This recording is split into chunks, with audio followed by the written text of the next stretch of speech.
Hello, this is Paramjeet Singh. Thank you very much for stopping by once again. So, whenever you think about eyes, what do you really think about?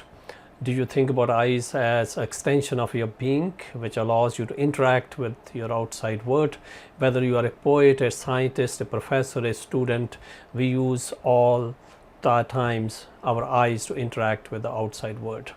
Sometimes we use it to appreciate the beauty, other time we use it to discover some kind of knowledge we are looking for, but eyes are an indispensable part of interaction.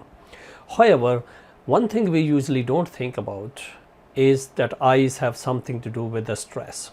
And the reason why I am bringing this to you is that if you are stressed, you might be surprised to know that eyes play a huge role in the whole stress response. And the way it works is this way. So each time you look at something which is agitating, threatening, or it is unnerving for you, I would invite you to consider doing this experiment. Notice what happens to your eyes.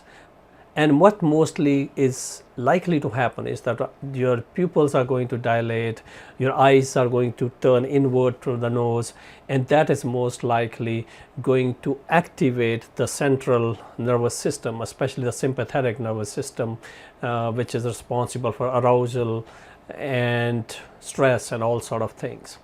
It also, when you're thinking, when your eyes are looking that way, the field of vision get narrow. There's a shallow depth of field, which means you're focusing on one thing that allows you to blur out all the things which are not in the focus at the time.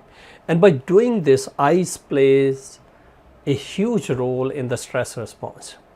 Now, one of the interesting thing is that if eyes play a huge role in the stress response, can we use this biological knowledge to undo the stress? And that's what is actually I want to share with you.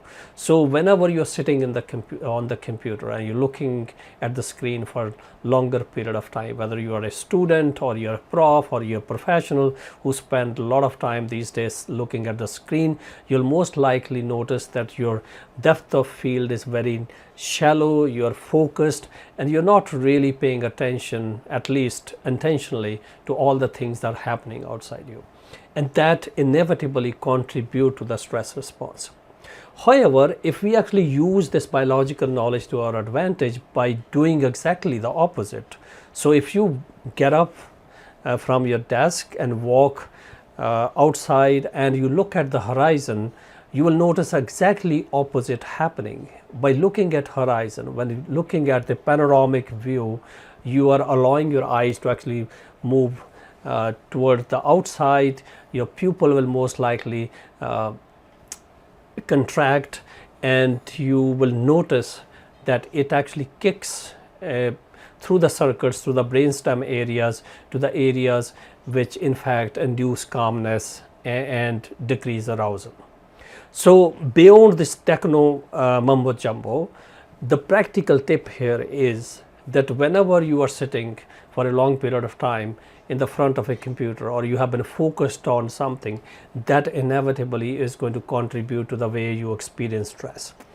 And you can intentionally undo this by simply taking frequent breaks. Take frequent breaks, look into the horizon, look at the vast expanses, and that will automatically rearrange some systems in the brain to induce calmness or de-stress you. So my invitation to you is try it. It's one of the very testable, simple idea.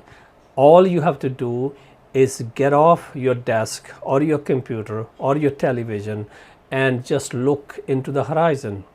Let the eyes simply hover around without looking for anything. And by doing that, you actually intervene into certain parts of the brain which induces calmness and de-stress you. Try it. And if you have any experiences, please do share. I would really appreciate. In the meantime, that's it for now. I look forward to talking to you again next week. Stay safe and well. Thank you for stopping by. Please do come again. Please subscribe to the channel, like and share. Thank you.